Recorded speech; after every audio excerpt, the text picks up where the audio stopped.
వరిసేలు అడిగినాయి నీరు దాపెరైతేడాని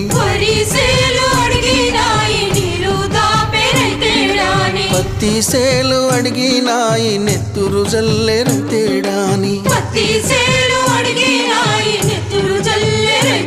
అవి పట్టుకొని ఏడుస్తున్నాయో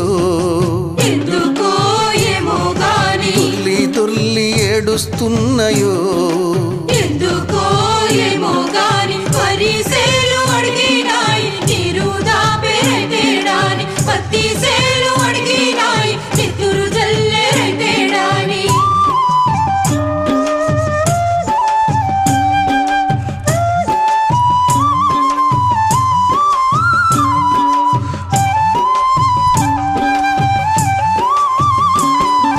జొన్న సేలు అడిగినాయి వెన్ను పూస